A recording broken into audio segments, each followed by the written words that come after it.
Narito na ang numero unong pagbabalita sa radyo na araw-araw. Pinakikinggan sa Luzon, Visayas at Mindanao. KBP Golden Dove Best News Program. Mula sa Head News Center ng pinakamaraming himpilan at number 1 na radio network ng bayan, RMN. Ito ang numero uno. RMN News Nationwide. RMN News Nationwide. Kasama ang maasahang broadcaster, Buddy Oberas, at ang KBP Golden Dove Best Newscaster, Weng de la Peña. RMN News Nationwide. RMN News Nationwide. RMN News Nationwide. Headlines. Ngayon po ay tanghali na ng Biyernes. Headlines natin, mga lugar na nasa ilalim na sa storm. Isa na ilalim sa storm signal na dagdagan pa.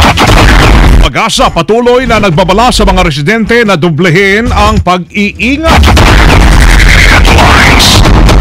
Pamahalaan na lulugi na ng halos 64 na bilyong piso dahil sa food smuggling. NFA nanindigang meron silang sapat na dokumento sa import permit. Doon sa negotiation, sa importation natin, meron ho naman tayong mga dokumento. Huwag silang gumawa ng isang haka-haka. DAR Secretary Virgilio de los Reyes pinaliit ang kakayahan ng mga obispo hinggil sa Comprehensive Agrarian Reform Program. Kasi ang pagkakaintindi po ng ating mga minamamahal at pinakapipitago natin mga obispo, may deadline na yung deadline ay walang pasubali. Patay sa patuloy na bagbakan sa Mindanao, pumalo na sa 53. Mga residenteng naapektuhan ng kaguluhan nagtayo ng tent sa mga kalsada.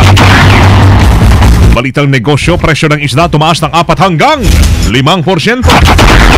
Balitang world, relic ni Blessed John Paul II natagpuan na pero laman nito patuloy na pinag-ahanap. RMN News Nationwide. Pinakamalaking mga balita abot sa bawat Pilipino saan man sa bansa. RMN News.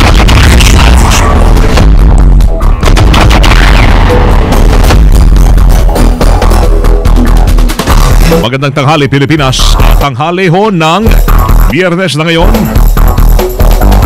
January 31, 2014. Ito ang numero 1 pa rin RMN News Nationwide sa pangalan ni Buddy Oberas. Ako si Weng de la Peña. Tayo ho ay live pa rin sa DXRC 900 RMN Cebu. Live rin sa DYHP 612 RMN Cebu. Live rin sa DXDC 621 RMN Davao. At sa DXCC 828 RMN Cagayan de Oro. Live international via Ustream. Search for RMN Manila, WRMN New York, USA. Live rin tayo at sa lahat ng ating mga numero 1 AM radio station sa buong bayan. RMN News Panahon. Inaasahan na mararamdaman na ang epekto ng bagyong Basyang sa Visayas at Mindanao mamayang hapon. Sabi ng Pag-asa, tatama ang sentro ng bagyo sa pagitan ng Eastern Visayas at Mindanao. Ngunit dahil sa lawak ng sirkulasyon ng bagyo na yan, bago mag-alas 6 mamayang gabi ay magpaparamdam na ito sa naturang mga lugar.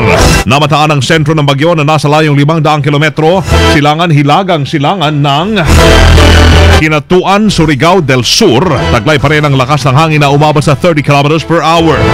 Nakataas naman ang signal number 2 sa mga lalawigan ho ng Cebu, Bohol, Leyte, Southern Leyte, Eastern Samar, Camotes Island, Camiguin, Dinagat Province, Surigao del Norte, kasama na at saka yung Siargao Island, northern part ng Surigao del Sur at northern part ng Agusan del Norte.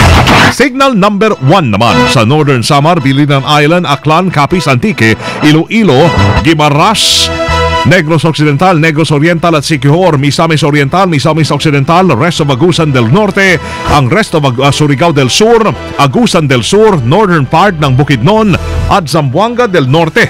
Dahil dyan magdudulot ho ang outer clouds ng bagyo ng mahina hanggang katamtamang pag-ulan sa mga naturang lugar. Oras na tumama ho sa kalupaan, posibleng maging low pressure area na yan. Muli ang bagyo kung saan ay mahirapan namang lumakas ang bagyo dahil nga sa amihan o yung northeast monsoon. Tanggap po tayo ng mga report na live. Ang mga barko bawal lang maglayag sa mga lugar na sako po ng Storm Signal number 2. Kasama natin sa balita live si Angel Ronquillo. Report!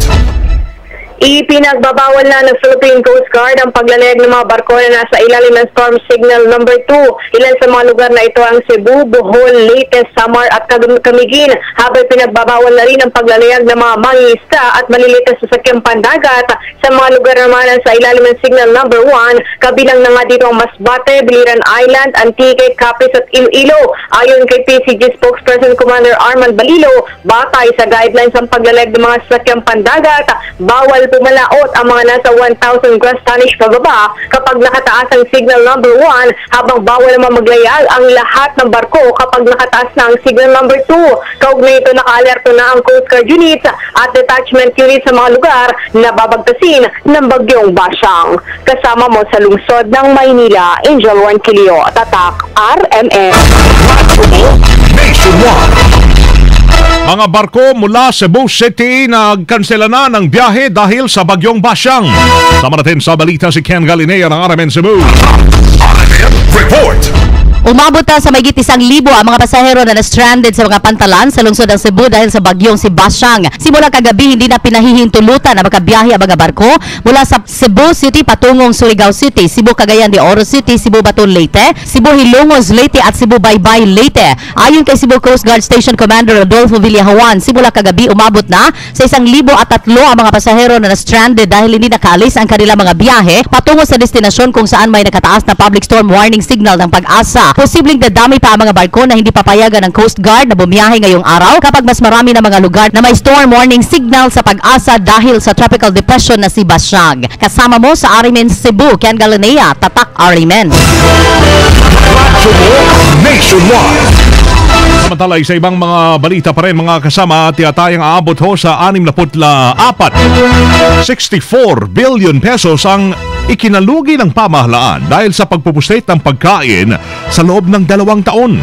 Ito ay batay sa inalabas na pag-aaral ng Grupong Samahang Industriya ng Agrikultura o SINAG.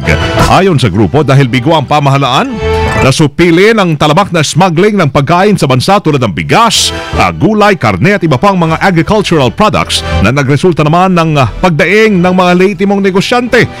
Ay nanawagan ng grupo naman na talasan pa ang ngipin ng batas laban sa smuggling upang maibsan daw ang epekto ng iligal na aktibidad sa ekonomiya ng bansa, partikular na sa sektor ng agrikultura.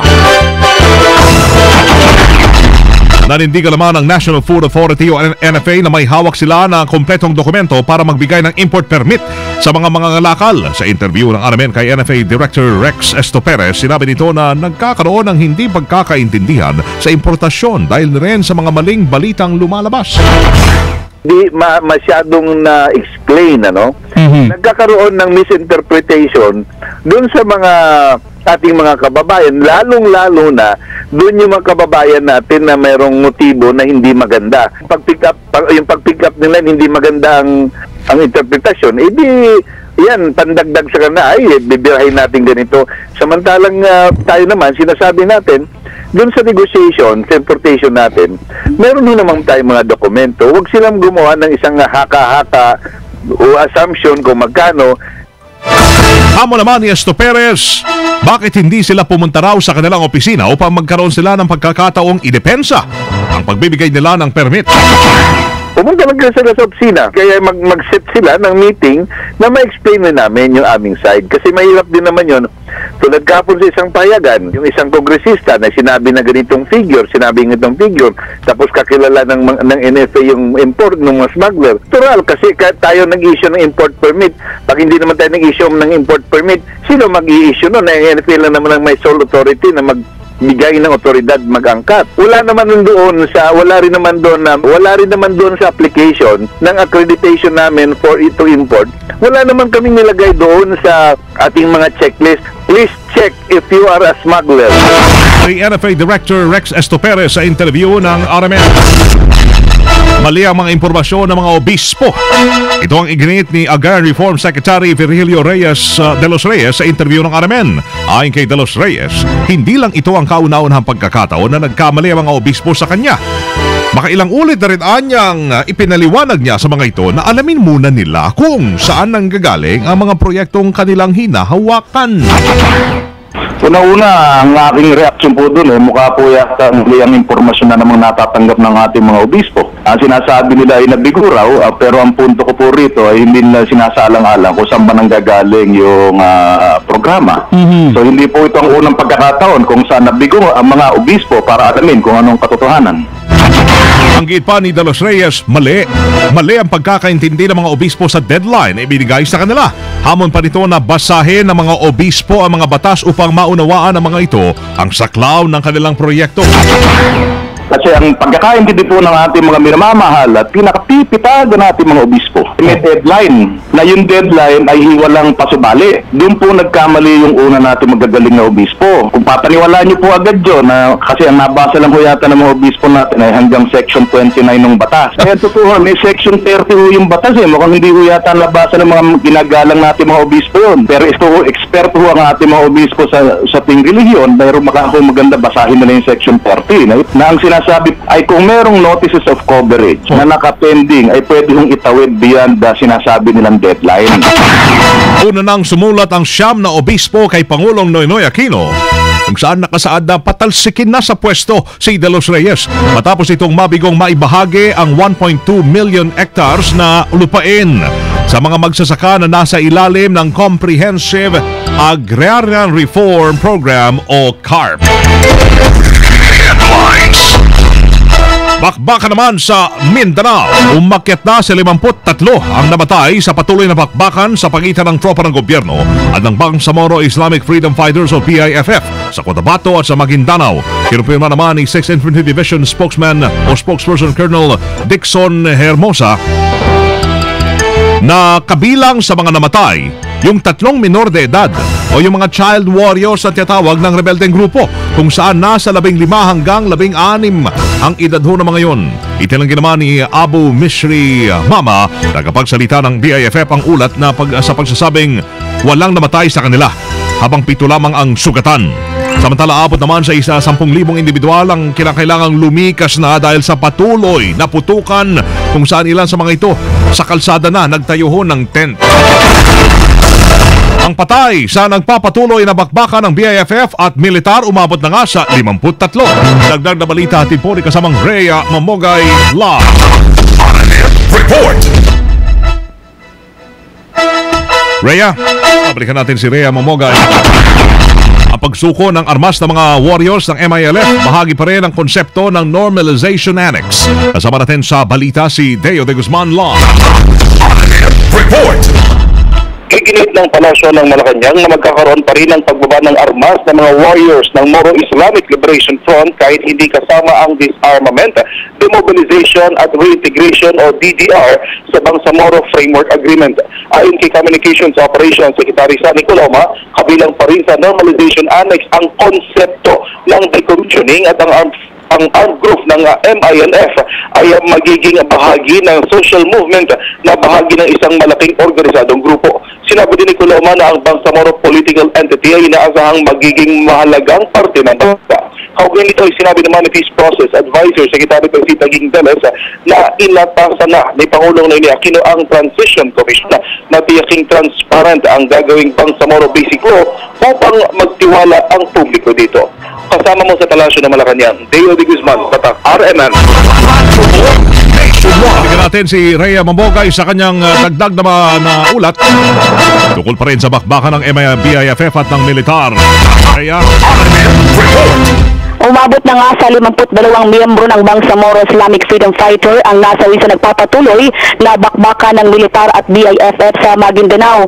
Ayon nga kay 6th Infantry Division spokesman Colonel Dixon Hermoso, 19 sa mga nasawing rebelde identified na o nakilala na, habang 3 nga dito ay mga minor de edad. 13 mga sundalo na rin ang naitalang sugatan, isa na rin ang nasawi. Nakubkob na rin ng militar yung malaking pinagkukutaan ng BIFF. Ito ay sa Barangay Ganta, Mustapa, Maguindanao, kung saan ayon kay Dixon ay dito nila ginagawa ang kanilang improvised explosive device. Sa ngayon ayon kay Colonel Dixon, nagpapatuloy ang law enforcement operations ng militar sa pangunguna naman ng mga tauhan ng Philippine National Police laban sa mga miyembro ng BIFF. Tiniyak naman ni Dixon na hindi nakakalat pa sa mga kalapit lugar ang nagaganap na bakbakan dahil kontrolado na nila ang galaw ng mga ito sa mga lugar ng Barangay Ganta, Barangay Bakat at Barangay Dasawaw sa Mustapa, Maguindanao. Kasama mo sa Campo Aguinaldo, Rhea Mamogay, Tatak, RMN. Radyo mo nationwide. DSWD hiningan ho ng support team sa bakbakan sa Maguindanao. Kasama natin sa balita live si Conde Bata. RMN Report. Umapela ng tulong ng Kongreso sa Department of Social Welfare and Development o DSWD para tulungan ang mga pamilyang naiipit sa bakbakan sa probinsya ng Maguindanao. Ayon kay Valenzuela Representative Sherwin Gatchalian, magpadala na sana agad ang Quick Response Team ang ahensya para matulungan ang libo-libong pamilyang naiipit sa grian ng militar at ng Bangsamoro Islamic Freedom Fighters o BIFF. Anya, mabuti ngayon na ay umaksyon ng DSWD bago pa dumami ang mga inosenteng masasawi at madadamay sa kaguluhan. Ang DSWD ang dapat ng first responder para magbigay tulong sa mga displaced families sa nasabing lalawigan tulad ng pagkain, temporary shelters at medical aids. Kasama mo mula sa Kamara, Conde Batak, Tatak, RMN. Radyo mo nationwide. RMN News Negosyo.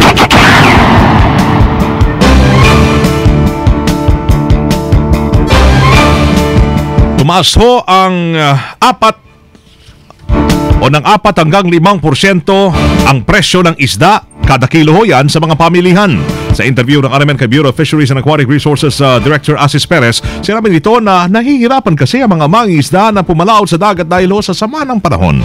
Dahil anya sa AMIA nagkakaroon ng pagtaas sa presyo ng mga isda dahil sa kakulangan sa supply nito. Pero ayon kay Perez, depende na rin ang presyo ng isda sa uri ho nito.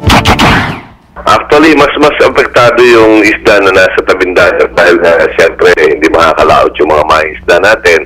Amihanin pa kasi ngayon ang hangin. Tapos, siyempre, pagbababa naman yung supply ng ating mga isda sa dagat, medyo tataas naman ang presyo ng ating sa palaisdaan. So, kaya meron mga slight difference of about 5 to 10%. Depende na yan sa klase ng isda. Si BFAR Director Asis Perez. RMN News Abroad. Natagpuan na ng mga otoridad sa Italy ang sisidlan ng ninakaw na relic ni Blessed Pope John Paul o Blessed John Paul II.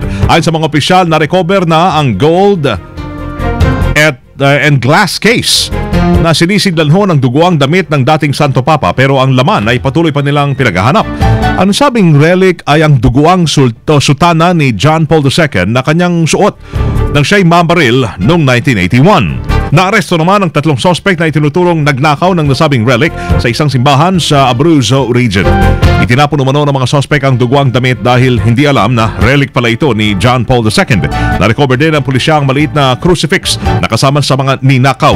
Ang mga sospek mismo ang nagturo kung saan nila inilibing ang ninakaw na relic, pero nang hukayin, wala na ho ang telang medugo ng dating Santo Papa. Kasama live pa rin mula dito sa RMN News Center, Makati City, Metro Manila, Philippines. Inyo pong narinig ang numero 1 RMN News nationwide. Ngayon ay Biyernes, January 31, 2014. Hari ng Kung Hei Fatsyon. Mga nanonood sa atin, pwede nyong i-playback ho itong newscast natin. Pwede nyong panoorin muli ang naging pagbabalita namin ngayong alas 12 na tanghali sa YouTube. I-type lamang ang RMN News nationwide. Thank you po, Lord, at tayo po ay nagkasama-sama muli. Salamat sa inyo naging panahon sa amin. Kasama nyo sa serbisyo publiko, sa pangalan ni Buddy Oberas, ako si Weng de la Peña. Dito pa rin sa tahanan na may pinakamaraming number 1, pinakamaraming himpilan, Radyo mo nationwide. Live via satellite. Live via satellite. RMN News nationwide. Buong bansang ang boses ng balita. RMN News nationwide. Orason natin tatak alas 12:19 ho to. Alas 12:19 ng tanghali na. RMN. Sa tindahan, suwabis